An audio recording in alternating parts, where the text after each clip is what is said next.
Hello everyone, welcome back. And this episode is a follow-up review on on the Walther P22 here.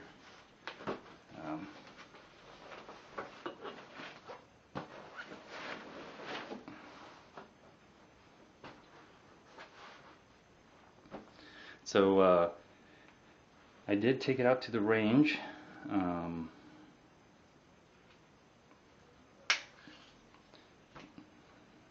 It is loaded here. Ooh, I can feel it's a little bit more rougher. It's not as smooth.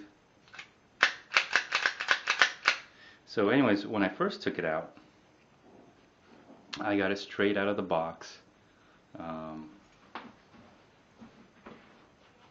This box right here. So I got it straight out of this box. Doesn't focus. Anyways, so straight out of that box and then literally into my hands, and I started shooting it at the range. Took my young daughter because I had in mind for her to shoot this, and also it's really my gun, but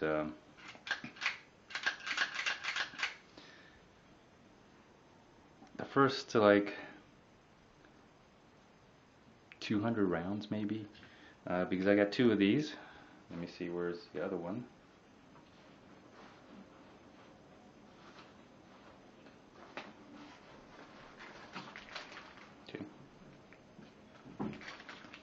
The other one is in here.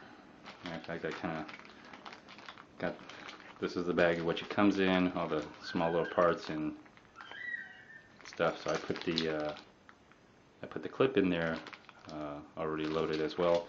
But I got two of these and like 1,400 rounds of 22. Academy, the bucket. About 75 bucks, and started loading and shooting these like crazy. And I would say when I got up to about 200 rounds, so when I got up about 200 rounds, that's when I started noticing a problem.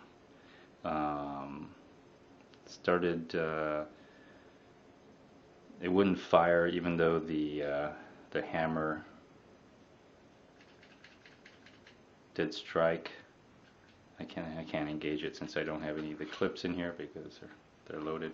Anyways, so none of it struck. Or the hammer wouldn't fire. The thing about this single action, double action is that even if it stops firing, I should always leave one empty, but anyways, if one stops firing, if you pull the trigger and it click, nothing fires, you can still pull that trigger again, except it's going to be a little bit harder to pull. It's going to come out to here. It won't engage. I'm going to try this. It's on safety anyway. So anyways, I just wanted to close that to give you an idea. When it goes again and it's like this, and it is on safety here, but you can see that the pull is a little bit further out here. So you're pulling from all the way up here and then doing that. For me, that's not a problem because this is really a small, very small firearm. You can see it's already dirty here, and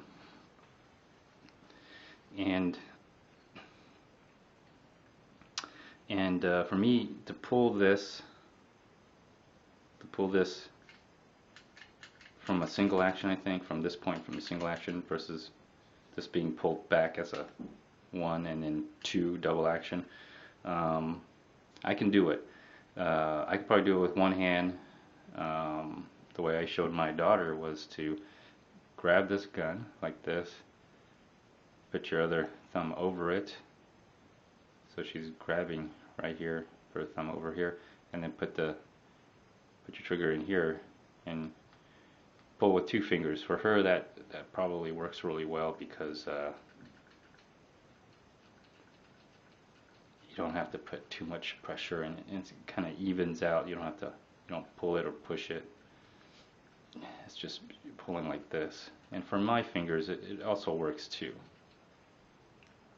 But I can still do it with one hand. It does fire eventually. So I'm a little surprised that, I don't know if it's the ammunition or if it's the gun being dirty, or it's also a rim fire, and it seems like, from what I've seen here, that it strikes at the edge of the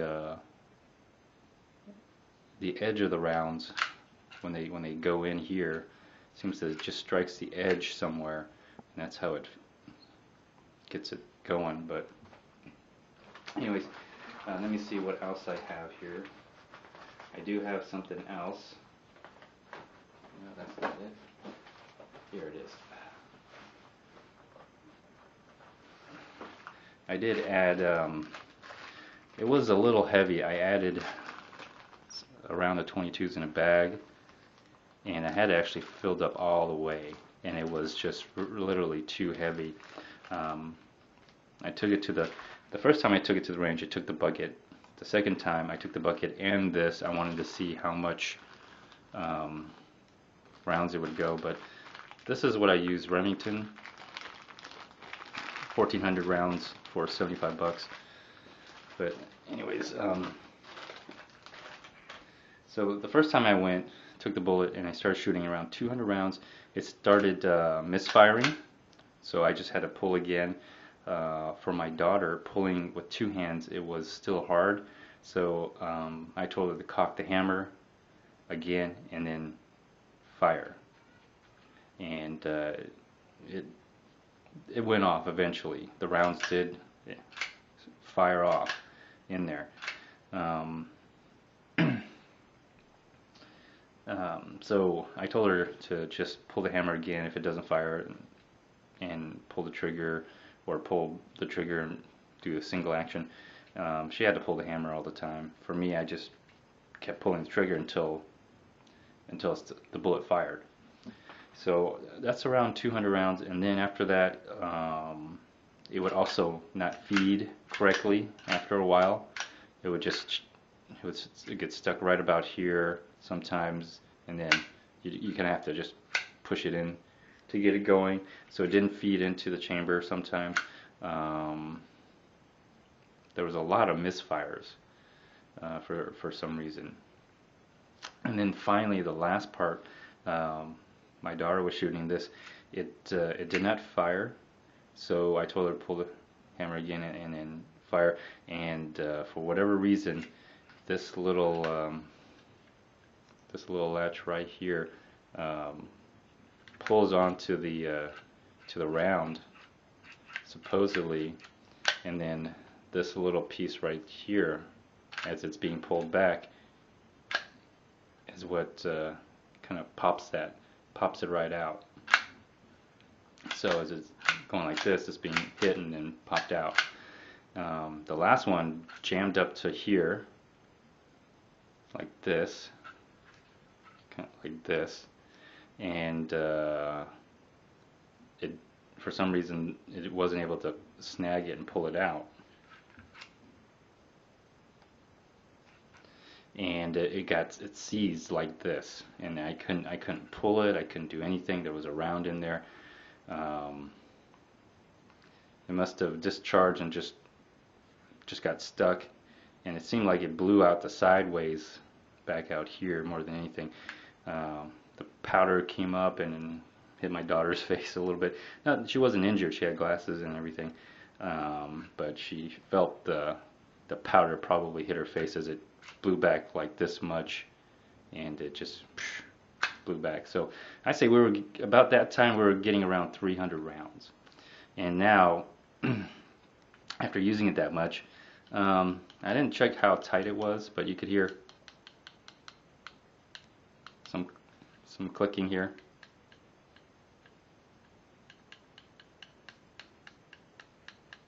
So you could almost see that little movement.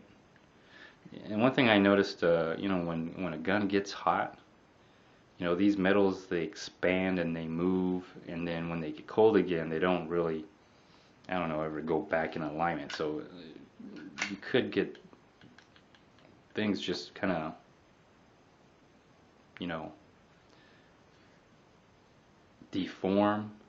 I don't want to say deform, but it definitely does change the shape of the metal. Some heat, you know, really does.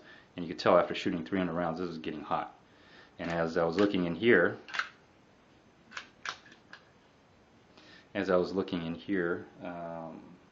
see, I don't have my flashlight, but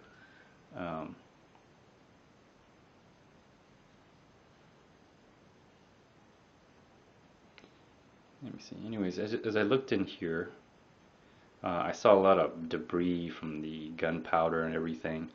This time, not too bad. Not too bad at all, actually. But what I did was, it got seized. Someone was kind enough to take a screwdriver and just pop it, and you kind of see where the mark was left right here, and also a little screwdriver scratch mark right here. You kind of see that now. Anyways, whatever, as long as it worked. So after I came home, it was really sticky and rough and everything. Took it apart, an interesting way of taking it apart with this spring in here. Anyways, took it apart and just brushed off all the built up gunpowder and oiled it down here at the bottom right here, because it was really sticking. It was really sticking really bad right under here, and I noticed that it was the hammer just hitting right up against here, and just it would just stop right about here. And so I put some oil on that, brushed it, used a small little brush. Didn't really clean it, I just oiled it and brushed it. Sometimes I think it needs a little bit of sticky lubrication to make it stick on the metal. But anyways, this time when I took it out, it was oiled. There's little parts right here on the frame of back underneath here. I don't want to take out, such a pain to put back in. So oiled these areas where they made contact with the gun, anywhere I saw where it made some contact. And also when you take your gun apart, you could see where they're rubbing, because the anodization is wearing off, and you can see the aluminum. So those are areas you need to oil. But keep in mind, I did run this dry. I ran it dry out of the box. It was already oiled, but I got about 300 rounds, I would say, and then stopped. So the second time I took this, and I must have this much full, so about half of this for the most part, probably about almost 100, 150, very close to 200 rounds. So right around here. So literally I've got about 100 to 150 rounds, maybe closer to 200, just in this much. And it's half the weight. It was really heavy with it being full, but half of it works out really well. So the second time I took it out, still had some failures to fire. I mean, it didn't fire. it did feed in without any problems, and when it didn't, fail to fire, when it actually did fire, it shot really well. And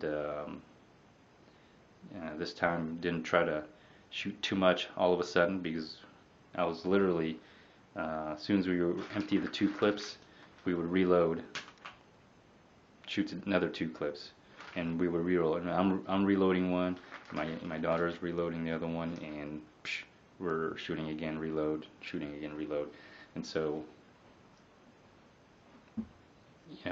we were taking turns, so the gun was getting a lot of use, but we were not as, we weren't getting bored of shooting it, So it took a lot of, we shot it a lot.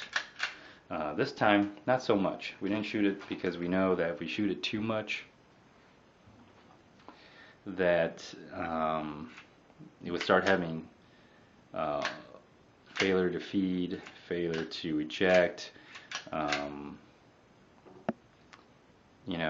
maybe it'll seize up again, because when this gun gets hot, I mean, things start to expand and contract, or mostly expand, and that's when you're probably going to run into a lot of problems.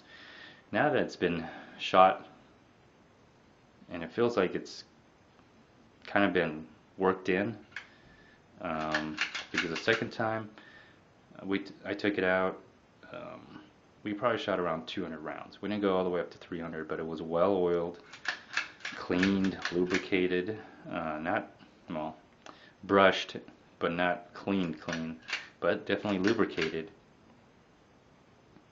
See, my hand's already getting dirty from just touching it, from the gunpowder. It shot a lot better. Didn't have too many failure to feed into the chamber. I didn't have any seizing. Shot well overall, but a few misfires, which, if it did misfire the first time, it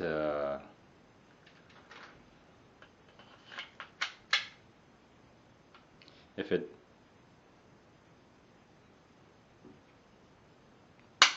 it misfired the first time, all I did was pull the hammer back again, pull the trigger back again, you can see, pull the trigger back again, just like a revolver, and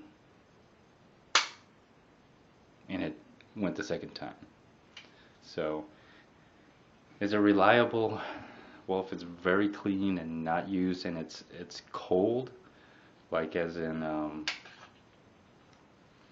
if you haven't been shooting it and it's cold, it's just been sitting there, yeah, it's probably really reliable. But once something like this gets warm and hot, that's when you're going to be running into problems. It's kind of already not as smooth, but it could still go probably another 200 rounds, because I let it cool down a lot, and it just kind of goes back into form. Sorry, I just keep doing that because I just want to break it in to the point where it doesn't have any stickiness or feeding problems or striking problems. The other thing is,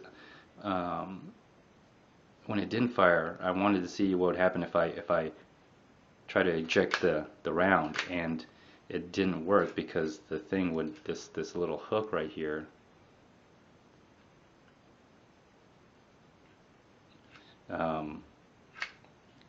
didn't hook onto it. Let me see if I can just show you.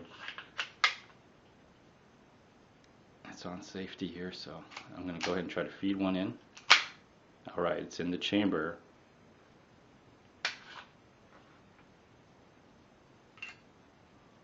Okay, that time it did pull out. Okay. It did pull out. So it did pull out. So I guess it might be the rounds, because if you look at some of this, if you look at this edge here, you're going to see that it's not the same all around. It seems like some are shorter and a little bit longer. So I was having some of these, it wasn't grabbing on and pulling it out. So anyways, shit you have to do when you get to the range.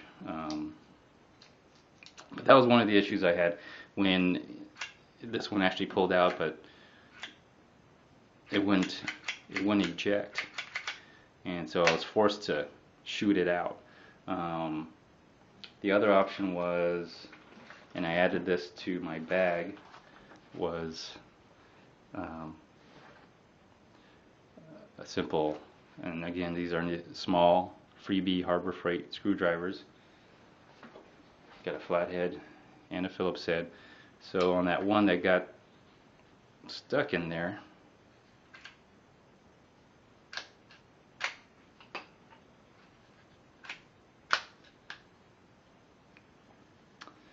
when it got stuck I could see the brass right in here, so I took Phillips and I had to just put it back in here, and it is long enough, should be long enough to poke it out enough to get it going. So had to poke it out just to make sure. Anyways, it also gave me a chance to test out the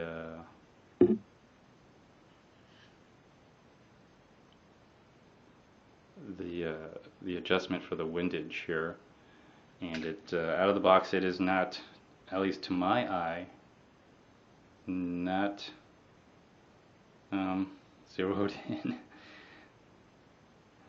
So I did play around with it and I got it to a point where I'm satisfied at a 7 yards, and even out to 15 you can still hit a target. So anyways, so far what do I think about the Walther, I'm sorry, not the Walther, the Walther P22. I actually like it. I like it because a couple reasons. It is a small, very easy to conceal, very easy to carry, light, and even for my hands,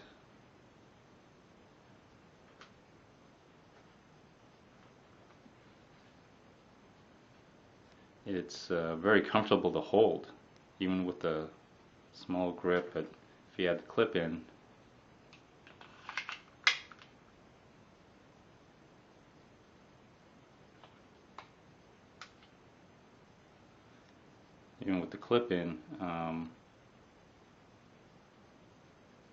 it still feels really good, even with the other flat one. But even without it, it still feels very, very good.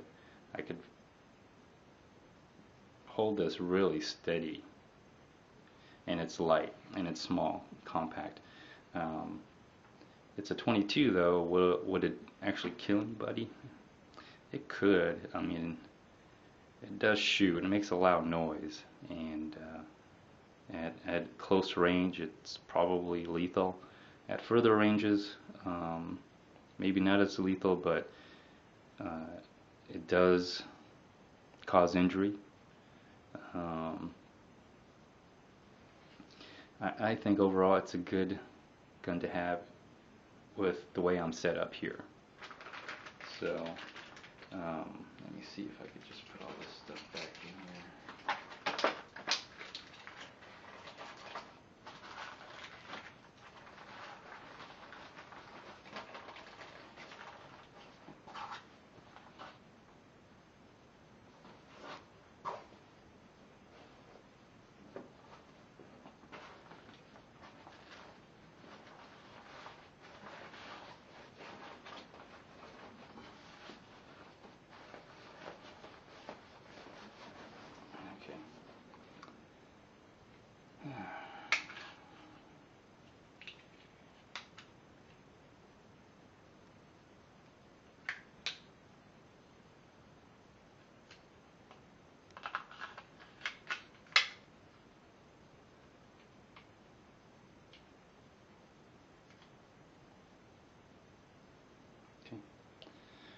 Anyways, it is loaded, but it's not chambered.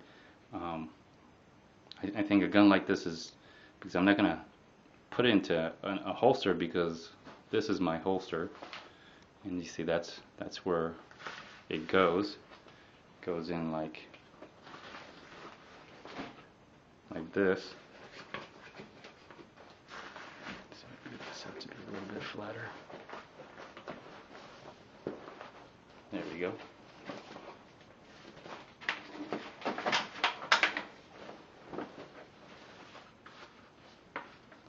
So it just kind of lays flat along this towel.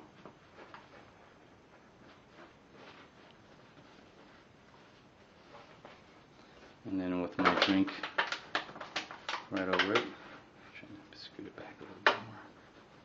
Yeah.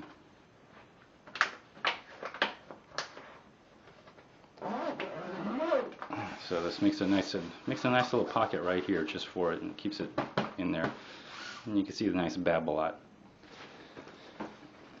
And it's pretty good weight. It just kind of just stands there. So for this kind of setup that I have, I like having the 22 accompany my other pistol, which is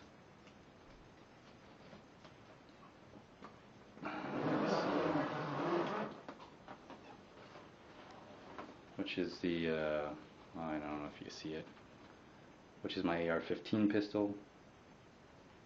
But I guess that's another video. But that's what I got it for. That's why I got the 22. 22 accompanies my AR-15 pistol. So that's kind of why it's not easy accessible, easy to get to, small, concealable, but at the same time, I think it's safe enough to actually just carry into a bag like this without having a carrying case or whatnot, because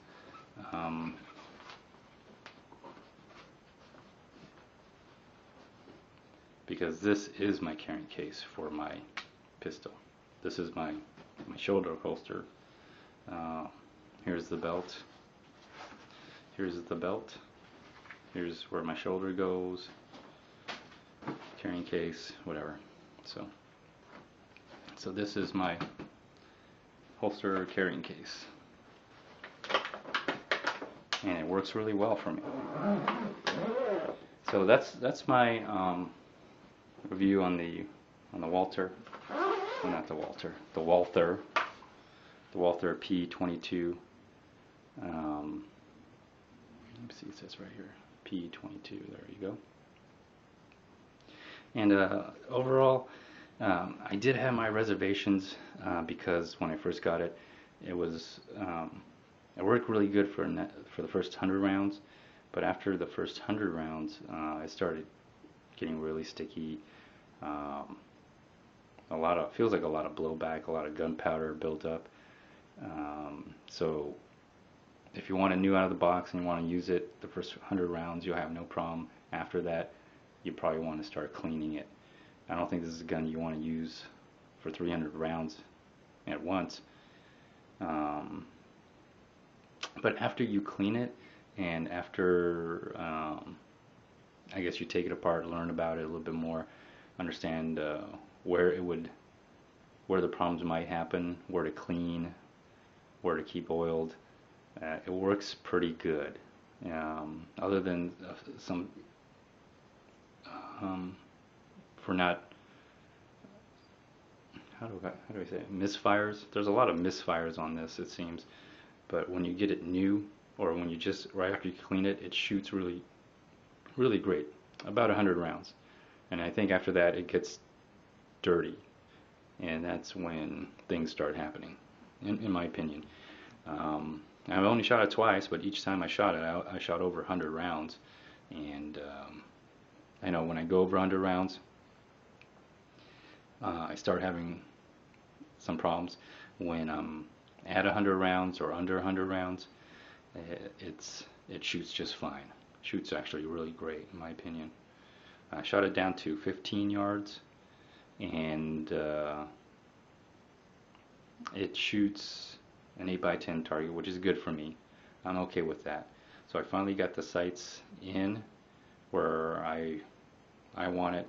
And the weird part is I used the bench, put my hand down on the bench to sight it in, and then I stood up and just shot freehand, and it shot differently. And so I just continued to stand up and shoot, because most likely I'm gonna shoot standing up more than sitting down. And I sighted the sights in that way.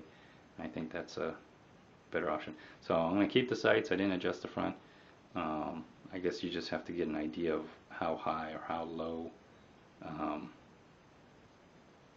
me see, you know, how high or how low you wanna play around with it. So something you just have to get used to. You just have to get to know your gun. Anyways, this concludes this episode. I hope you enjoyed the second portion of this, the Walther P22. Anyways, feel free to like, dislike, leave a comment or video response. Until next time, stay tuned. Bye.